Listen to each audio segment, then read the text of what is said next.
Rich Dad, Poor Dad. Chapter 5, Lesson 5, The Rich Invent Money. Often in the real world, it's not the smart who get ahead, but the bold. Last night, I took a break from writing and watched a TV program on the history of a young man named Alexander Graham Bell. Bell had just patented his telephone and was having growing pains because the demand for his new invention was so strong. Needing a bigger company, he then went to the giant at that time, Western Union, and asked them if they would buy his patent and his tiny company. He wanted $100,000 for the whole package. The president of Western Union scoffed at him and turned him down, saying the price was ridiculous. The rest is history. A multi-billion-dollar industry emerged, and AT&T was born. The evening news came on right after the story of Alexander Graham Bell. On the news was a story of another downsizing at a local company. The workers were angry and complained that the company ownership was unfair. A terminated manager of about 45 years of age had his wife and 2 babies at the plant and was begging the guards to let him talk to the owners to ask if they would reconsider his termination. He had just bought a house and was afraid of losing it. The camera focused in on his pleading for all the world to see. Needless to say, it held my attention. I have been teaching professionally since 1984. It has been a great experience and a rewarding one. It is also a disturbing profession, for I have taught thousands of individuals and I see one thing in common in all of us, myself included. We all have tremendous potential, and we all are blessed with gifts. Yet the one thing that holds all of us back is some degree of self-doubt. It is not so much the lack of technical information that holds us back, but more the lack of self-confidence. Some are more affected than others. Once we leave school, most of us know that it is not so much a matter of college degrees or good grades that count. In the real world, outside of academics, something more than just grades is required. I have heard it called many things: guts, chutzpah, balls, audacity, bravado, cunning, daring, tenacity, and brilliance. This factor, whatever it is labeled, ultimately decides one's future much more than school grades do. Inside each of us is one of these brave, brilliant, and daring characters. There is also the flip side of that character, people who could get down on their knees and beg if necessary. After a year in Vietnam as a Marine Corps pilot, I got to know both of those characters inside of me intimately. One is not better than the other. Yet, as a teacher, I recognized that it was excessive fear and self-doubt that were the greatest detractors of personal genius. It broke my heart to see students know the answers, yet lack the courage to act on the answer. Often in the real world, it's not the smart who get ahead, but the bold. In my personal experience, your financial genius requires both technical knowledge as well as courage. If fear is too strong, the genius is suppressed. In my classes, I strongly urge students to learn to take risks, to be bold, and to let their genius convert that fear into power and brilliance. It works for some and just terrifies others. I have come to realize that for most people, when it comes to the subject of money, they would rather play it safe. I have had to field questions such as, why take risks? Why should I bother developing my financial IQ? Why should I become financially literate? And I answer, just to have more options. There are huge changes up ahead. In the coming years, there will be more people just like the young inventor Alexander Graham Bell. There will be 100 people like Bill Gates and hugely successful companies like Microsoft created every year all over the world. And there will also be many more bankruptcies, layoffs, and downsizings. So why bother developing your financial IQ? No one can answer that but you. Yet I can tell you why I myself do it. I do it because it is the most exciting time to be alive. I'd rather be welcoming change than dreading change. I'd rather be excited about making millions than worrying about not getting a raise. This period we are in now is a most exciting time, unprecedented in our world's history. Generations from now, people will look back at this period of time and remark at what an exciting era it must have been. It was the death of the old and birth of the new. It was full of turmoil, and it was exciting. So why bother developing your financial IQ? Because if you do, you will prosper greatly. And if you don't, this period of time will be a frightening one. It will be a time of watching some people move boldly forward while others cling to worn-out life preservers. Land was wealth 300 years ago, so the person who owned the land owned the wealth. Later, wealth was in factories and production, and America rose to dominance. The industrialist owned the wealth. Today, wealth is in information, and the person who has the most timely information owns the wealth. The problem is that information flies around the world at the speed of light. The new wealth cannot be contained by boundaries and borders as land and factories were. The changes will be faster and more dramatic. There will be a dramatic increase in the number of new multimillionaires. There also will be those who are left behind. I find so many people struggling today, often working harder simply because they cling to old ideas. They want things to be the way they were, and they resist change. I know people who are losing their jobs or their houses, and they blame technology or the economy or their boss. Sadly, they fail to realize that they might be the problem. Old ideas are their biggest liability. It is a liability simply because they fail to realize that while that idea or way of doing something was an asset yesterday, yesterday is gone. One afternoon, I was teaching how to invest using a board game I had invented, Cash Flow, as a teaching tool. A friend had brought someone along to attend the class. This friend of a friend was recently divorced, had been badly burned in the divorce settlement, and was now searching for some answers. Her friend thought the class might help. The game was designed to help people learn how money works. In playing the game, they learn about the interaction of the income statement with the balance sheet. They learn how cash flows between the two and how the road to wealth is through striving to increase your monthly cash flow from the asset column to the point that it exceeds your monthly expenses. Once you accomplish this, you are able to get out of the rat race and out onto the fast track. As I have said, some people hate the game, some love it, and others miss the point. This woman missed a valuable opportunity to learn something. In the opening round, she drew a doodad card with the boat on it. At first, she was happy. "Oh, I've got a boat." Then, as her friend tried to explain how the numbers worked on her income statement and balance sheet, she got frustrated because she had never liked math. The rest of her table waited while her friend continued explaining the relationship between the income statement, balance sheet, and monthly cash flow. Suddenly, when she realized how the numbers worked, it dawned on her that her boat was eating her alive. Later on in the game, she was also downsized and had a child. It was a horrible game for her. After the class, her friend came by and told me that she was upset. She had come to the class to learn about investing and did not like the idea that it took so long to play a silly game. Her friend attempted to tell her to look within herself to see if the game reflected her in any way.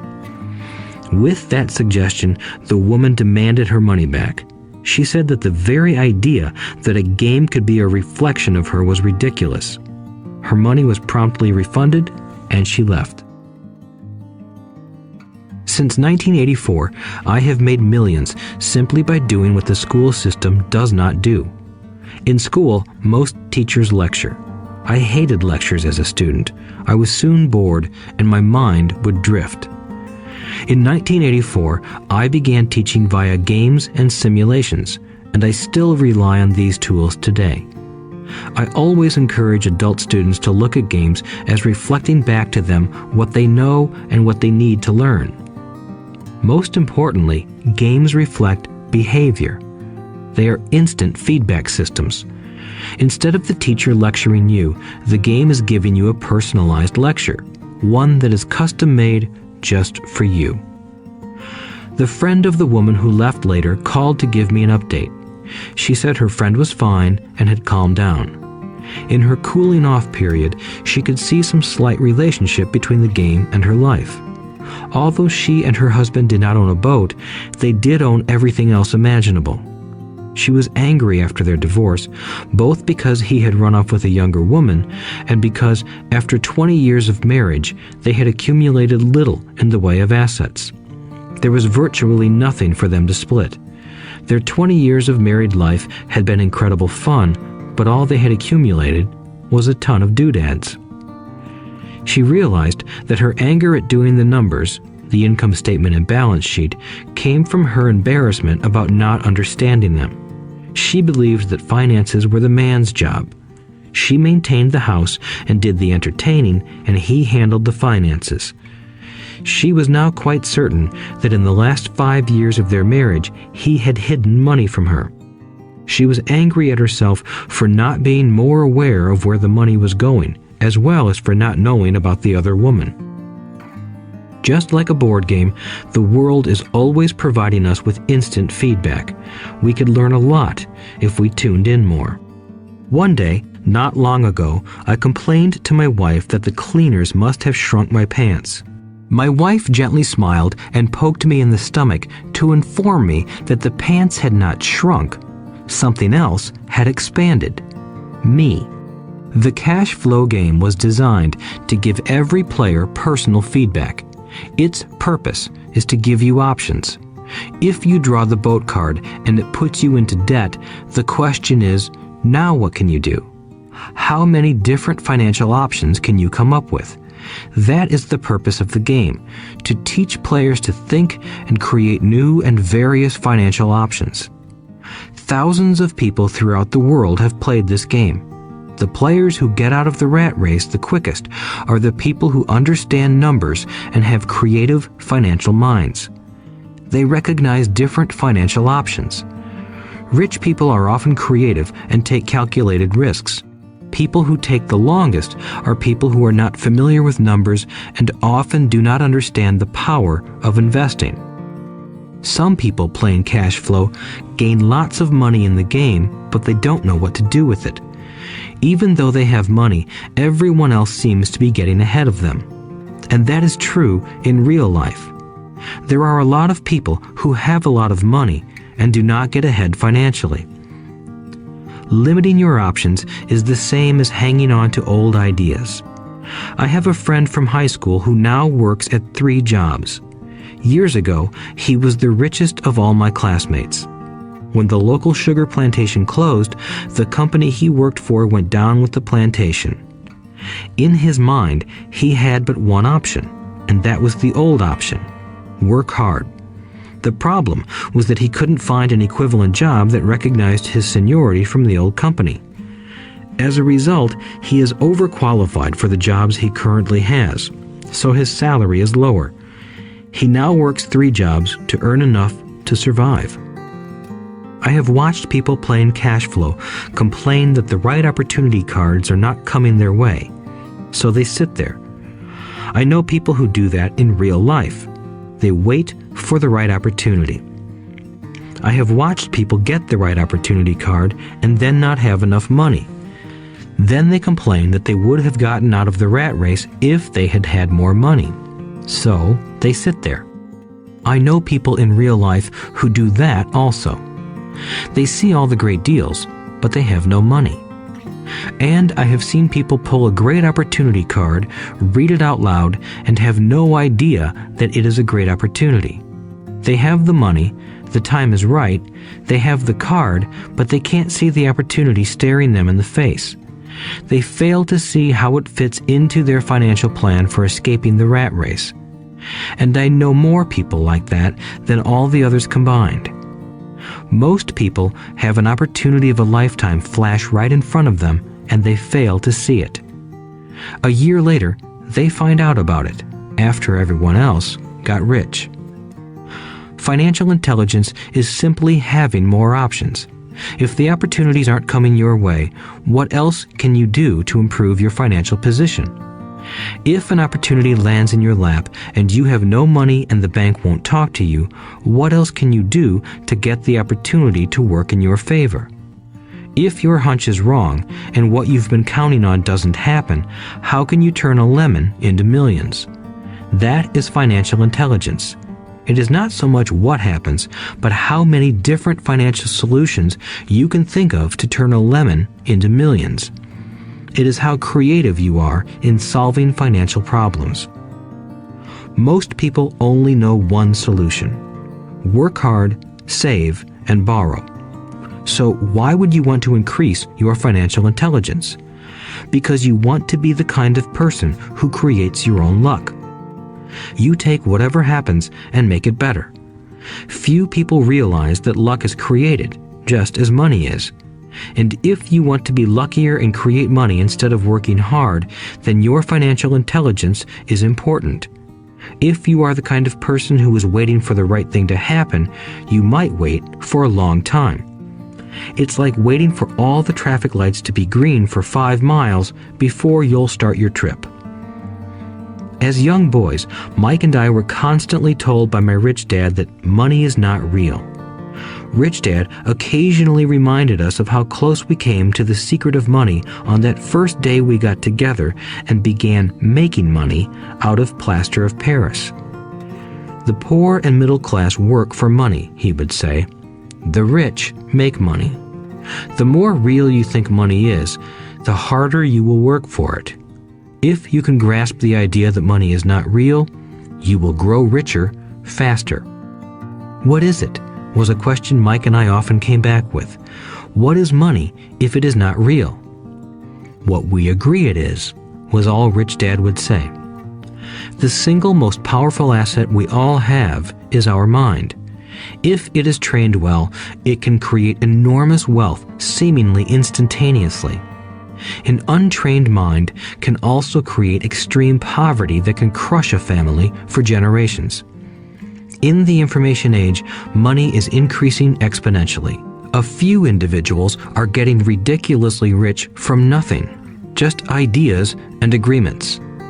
If you ask many people who trade stocks or other investments for a living, they see it done all the time.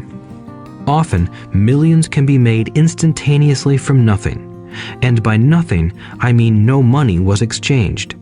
It is done via agreement, a hand signal in a trading pit, a blip on a trader's screen in Lisbon from a trader's screen in Toronto and back to Lisbon, a call to my broker to buy and a moment later to sell.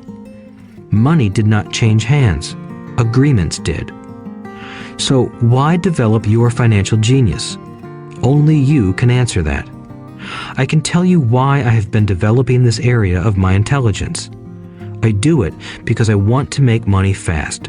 Not because I need to, but because I want to. It is a fascinating learning process. I develop my financial IQ because I want to participate in the fastest game and biggest game in the world. And, in my own small way, I would like to be part of this unprecedented evolution of humanity, the era where humans work purely with their minds and not with their bodies. Besides, it is where the action is. It is what is happening. It's hip, it's scary, and it's fun. That is why I invest in my financial intelligence, developing the most powerful asset I have. I want to be with people moving boldly forward. I do not want to be with those left behind. I will give you a simple example of creating money. In the early 1990s, the economy of Phoenix, Arizona was horrible. I was watching a TV show when a financial planner came on and began forecasting doom and gloom. His advice was to save money. Put $100 away every month, he said. In 40 years, you will be a multimillionaire. Well, putting money away every month is a sound idea. It is one option, the option most people subscribe to. The problem is this: it blinds the person to what is really going on. It causes them to miss major opportunities for much more significant growth of their money. The world is passing them by. As I said, the economy was terrible at that time. For investors, this is the perfect market condition. A chunk of my money was in the stock market and in apartment houses. I was short of cash. Because people were giving properties away, I was buying. I was not saving money. I was investing. Kim and I had more than $1 million in cash working in a market that was rising fast. It was the best opportunity to invest. The economy was terrible. I just could not pass up these small deals. Houses that were once $100,000 were now $75,000. But instead of shopping with local real estate agents, I began shopping at the bankruptcy attorney's office or the courthouse steps. In these shopping places, a $75,000 house could sometimes be bought for $20,000 or less. For $2,000, which was loaned to me from a friend for 90 days for $200, I gave an attorney a cashier's check as a down payment. While the acquisition was being processed, I ran an ad advertising a $75,000 house for only $60,000 and no money down. The phone rang hard and heavy. Prospective buyers were screened, and once the property was legally mine, all the prospective buyers were allowed to look at the house. It was a feeding frenzy. The house sold in a few minutes. I asked for a $2,500 processing fee, which they gladly handed over, and the escrow and title company took over from there. I returned the $2,000 to my friend with an additional $200. He was happy, the home buyer was happy, the attorney was happy, and I was happy. I had sold a house for $60,000 that cost me $20,000. The $40,000 was created from money in my asset column in the form of a promissory note from the buyer. Total working time, 5 hours. So now that you are on your way to becoming more financially literate and skilled at reading numbers, I will tell you why this is an example of money being invented. During this depressed market, Kim and I were able to do 6 of these simple transactions in our spare time. While the bulk of our money was in larger properties and the stock market, we were able to create more than $190,000 in assets, notes at 10% interest, in those 6 buy, create, and sell transactions. That comes to approximately $19,000 a year income, much of it sheltered through our private corporation. Much of that $19,000 a year goes to pay for our company cars, gas, trips, insurance, dinners with clients, and other things. By the time the government gets a chance to tax that income, it's been spent on legally allowed pre-tax expenses. This was a simple example of how money is invented, created, and protected using financial intelligence. Ask yourself, how long would it take to save $190,000? Would the bank pay you 10% interest on your money? And the promissory note is good for 30 years. I hope they never pay me the $190,000. I have to pay a tax if they pay me the principal, and besides, $19,000 paid over 30 years is a little over $500,000 in income. I have people ask, what happens if the person doesn't pay? That does happen, and it's good news. That $60,000 home could be taken back and resold for $70,000 and another $2,500 collected as a loan processing fee. It would still be a zero-down transaction in the mind of the new buyer, and the process would go on. The first time I sold the house, I paid back the $2,000, so technically I have no money in the transaction. My return on investment, ROI, is infinity. It's an example of no money making a lot of money. In the second transaction, when resold, I would have put $2,000 in my pocket and re-extended the loan to 30 years. What would my ROI be if I got paid money to make money? I do not know, but it sure beats saving $100 a month, which actually starts out as $150 because it's after-tax income for 40 years earning low interest. And again, you're taxed on the interest. That is not too intelligent. It may be safe, but it's not smart. A few years later, as the Phoenix real estate market strengthened, those houses we sold for $60,000 became worth $110,000. Foreclosure opportunities were still available, but became rare. It cost a valuable asset, my time, to go out looking for them. Thousands of buyers were looking for the few available deals. The market had changed.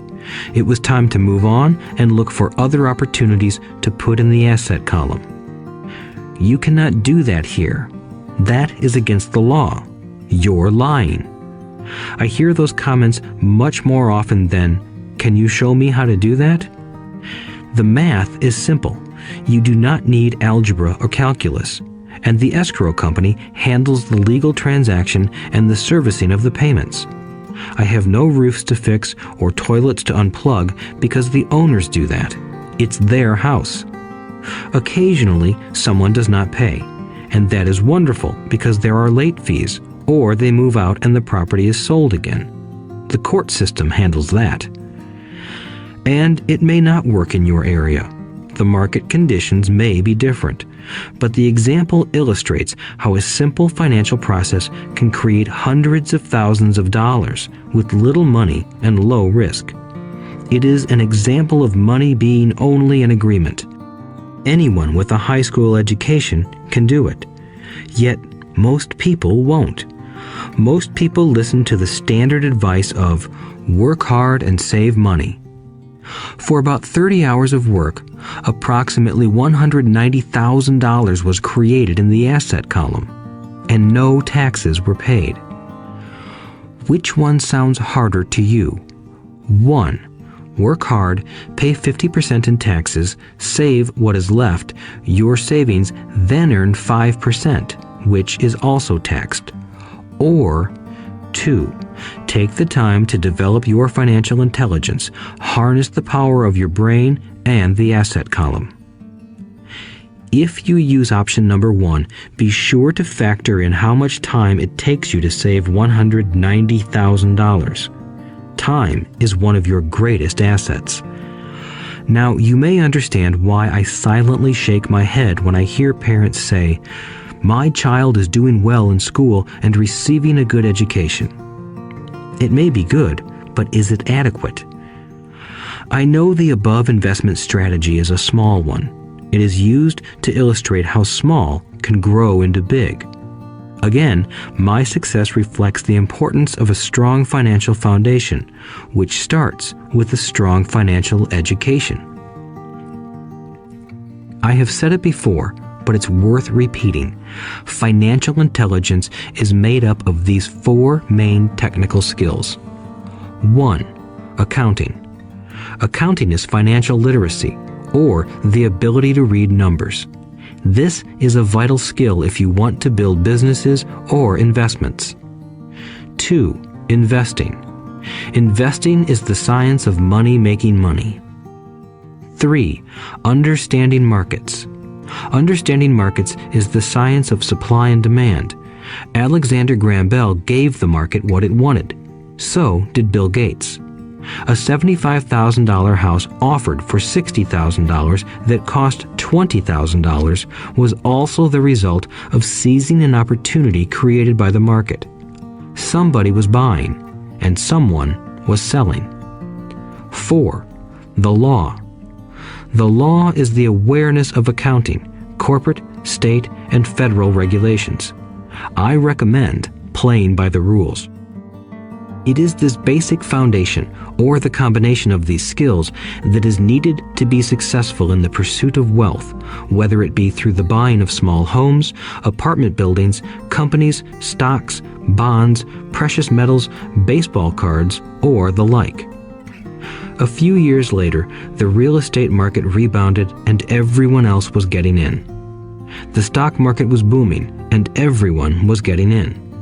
The U.S. economy was getting back on its feet. I began selling and was now traveling to Peru, Norway, Malaysia, and the Philippines. The investment landscape had changed. We were no longer buying real estate. Now, I just watch the values climb inside the asset column and will probably begin selling. I suspect that some of those 6 little house deals will sell and the $40,000 note will be converted to cash. I need to call my accountant to be prepared for cash and seek ways to shelter it. The point I would like to make is that investments come and go. The market goes up and comes down. Economies improve and crash. The world is always handing you opportunities of a lifetime every day of your life, but all too often we fail to see them. But they are there. And the more the world changes and the more technology changes, the more opportunities there will be to allow you and your family to be financially secure for generations to come. So why bother developing your financial intelligence? Again, only you can answer that. I know why I continue to learn and develop. I do it because I know there are changes coming. I'd rather welcome change than cling to the past. I know there will be market booms and market crashes. I want to continually develop my financial intelligence because at each market change, some people will be on their knees begging for their jobs. Others, meanwhile, will take the lemons that life hands them, and we are all handed lemons occasionally, and turn them into millions. That's financial intelligence. I am often asked about the lemons I have turned into millions. I hesitate using many more examples of personal investments because I am afraid it comes across as bragging or tooting my own horn. That is not my intention. I use the examples only as numerical and chronological illustrations of actual and simple cases.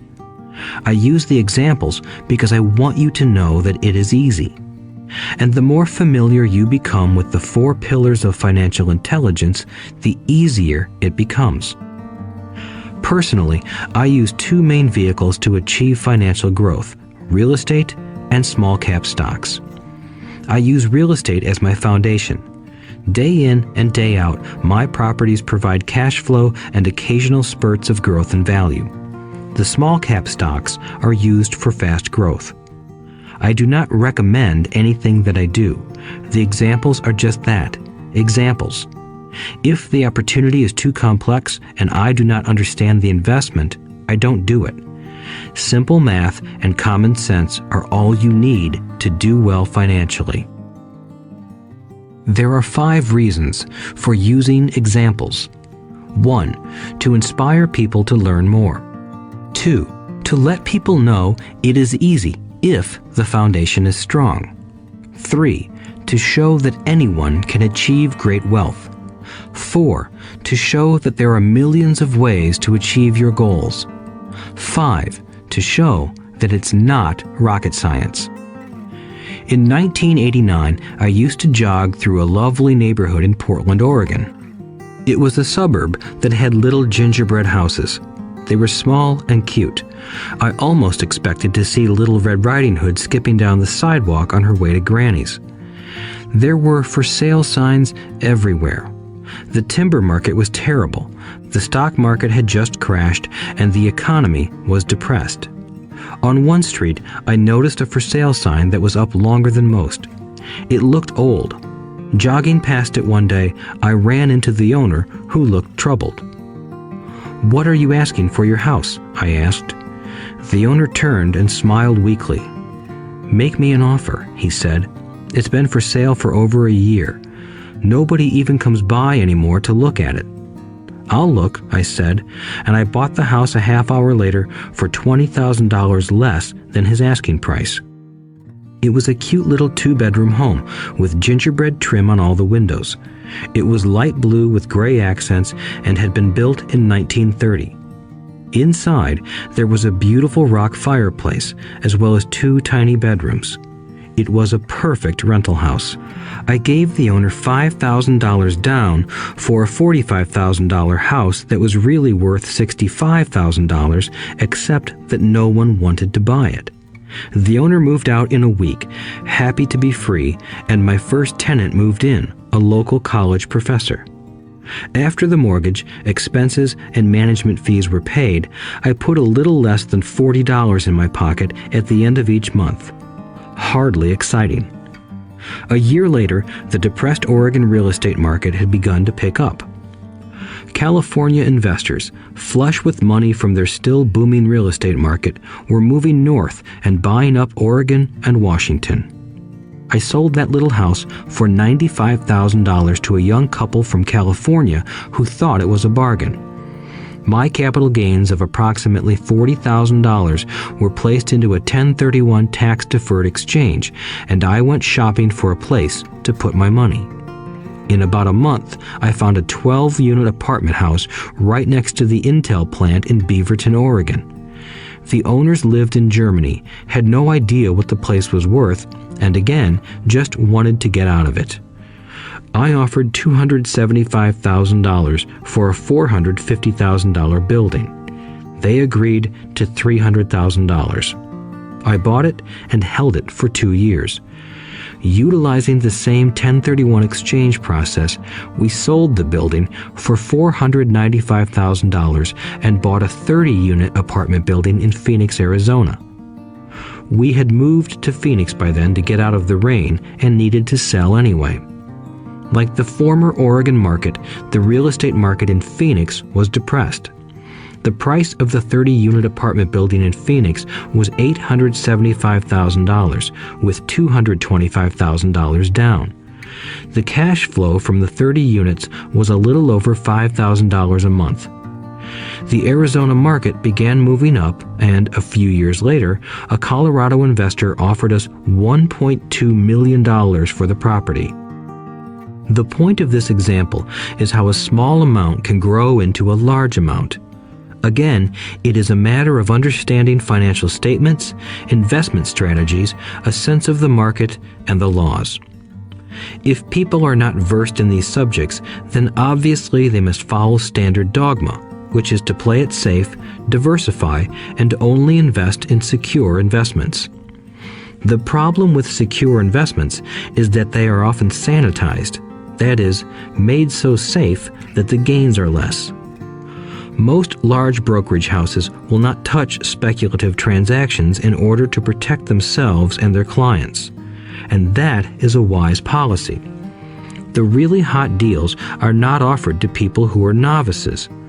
Often, the best deals that make the rich even richer are reserved for those who understand the game. It is technically illegal to offer speculative deals to someone who is considered not sophisticated, but of course, it happens. The more sophisticated I get, the more opportunities come my way. Another case for developing your financial intelligence over a lifetime is simply that more opportunities are presented to you. And the greater your financial intelligence, the easier it is to tell whether a deal is good. It's your intelligence that can spot a bad deal or make a bad deal good.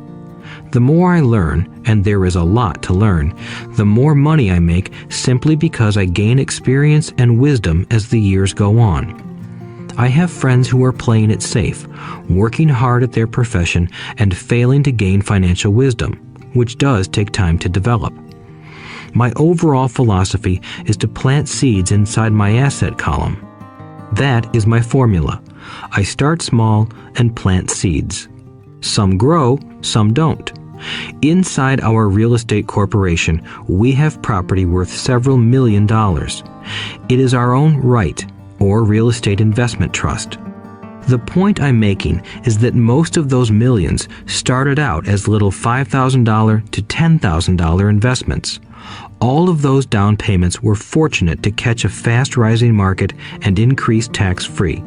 We traded in and out several times over a number of years. We also own a stock portfolio, surrounded by a corporation that Kim and I call our personal mutual fund. We have friends who deal specifically with investors like us who have extra money each month to invest. We buy high-risk, speculative private companies that are just about to go public on a stock exchange in the United States or Canada. An example of how fast gains can be made are 100,000 shares purchased for 25 cents each before the company goes public. 6 months later, the company is listed and the 100,000 shares now are worth $2 each. If the company is well managed, the price keeps going up, and the stock may go to $20 or more per share. There are years when our $25,000 has gone to $1 million in less than a year. It is not gambling if you know what you're doing. It is gambling if you're just throwing money into a deal and praying. The idea in anything is to use your technical knowledge, wisdom, and love of the game to cut the odds down, to lower the risk. Of course, there is always risk. It is financial intelligence that improves the odds. Thus, what is risky for one person is less risky to someone else. That is the primary reason I constantly encourage people to invest more in their financial education than in stocks, real estate, or other markets.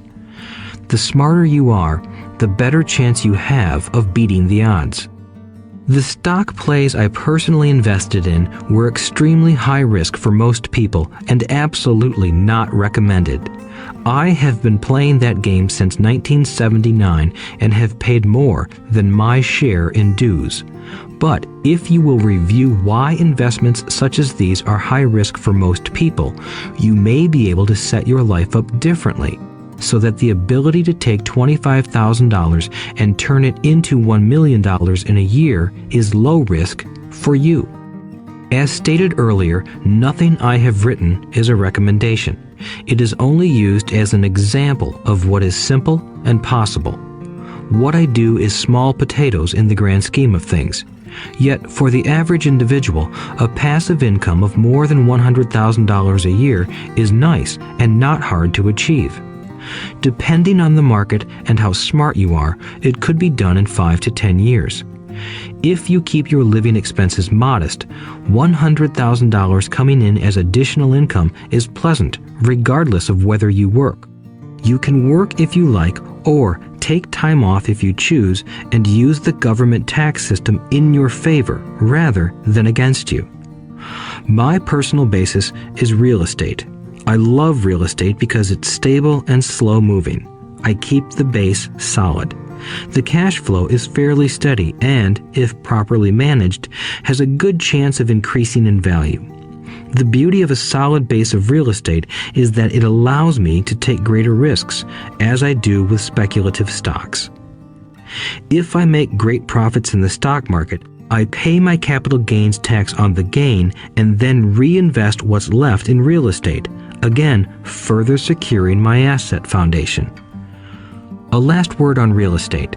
I have traveled all over the world and taught investing. In every city, I hear people say you cannot buy real estate cheap. That is not my experience. Even in New York or Tokyo, or just on the outskirts of the city, prime bargains are overlooked by most people. In Singapore, with their high real estate prices, there are still bargains to be found within a short driving distance. So whenever I hear someone say, "You can't do that here," pointing at me, I remind them that maybe the real statement is, "I don't know how to do that here, yet." Great opportunities are not seen with your eyes. They are seen with your mind. Most people never get wealthy simply because they are not trained financially to recognize opportunities right in front of them. I am often asked, how do I start? In the final chapter of this audiobook, I offer 10 steps that I followed on the road to my financial freedom. But always remember to have fun. When you learn the rules and the vocabulary of investing and begin to build your asset column, I think you'll find that it's as fun a game as you've ever played.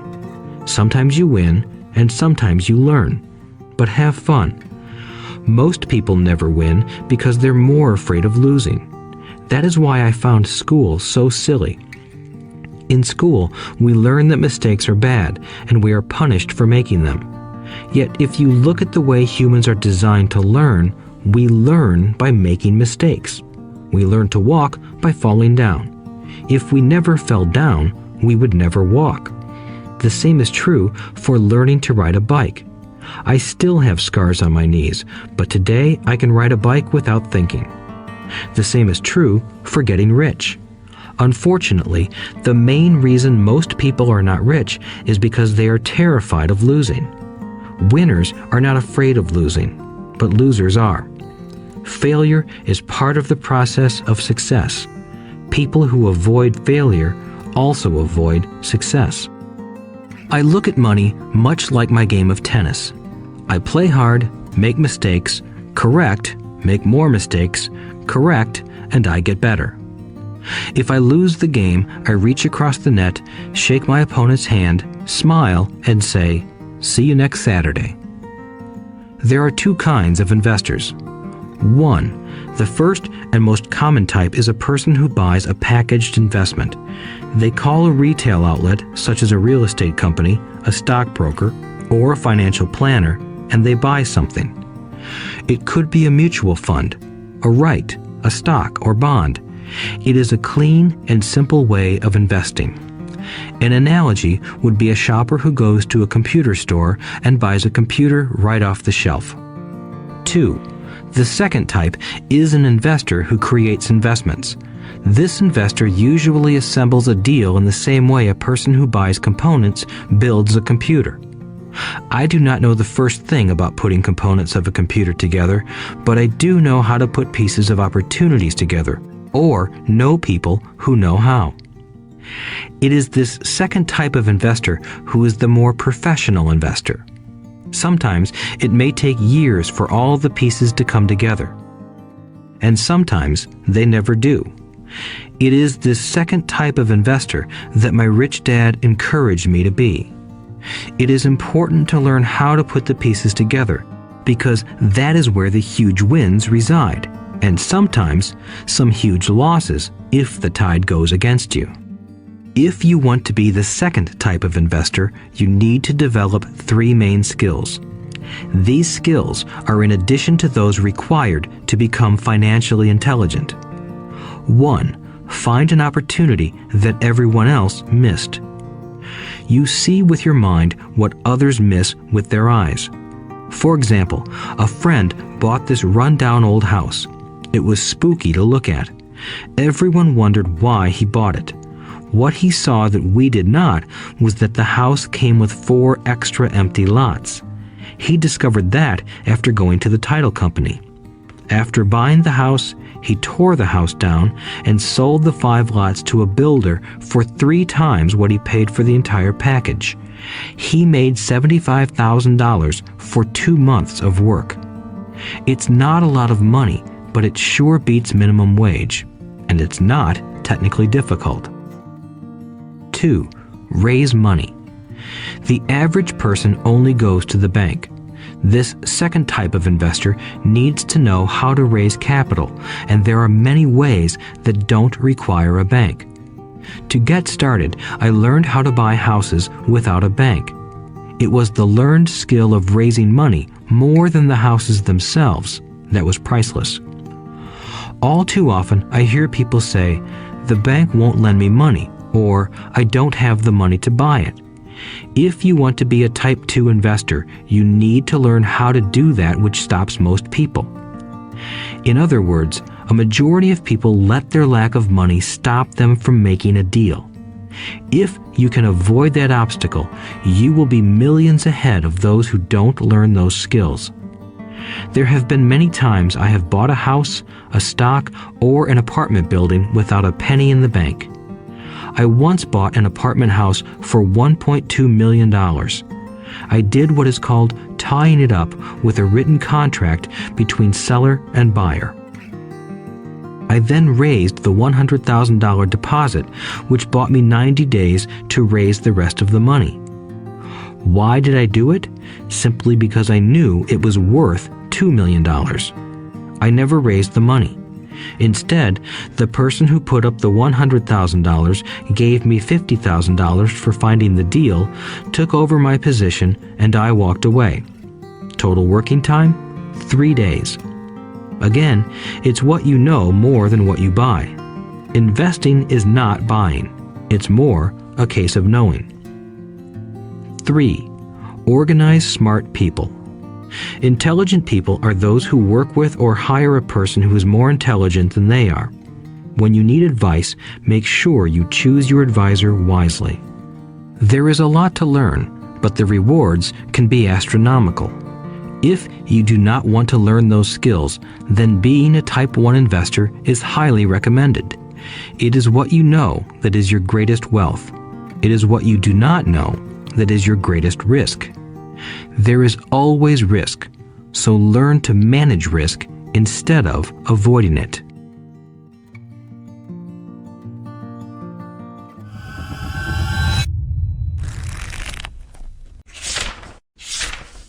Ready to think like the rich? Comment what stood out to you most, hit like if you learned something new, and subscribe to stay ahead of the financial game. See you in the next chapter.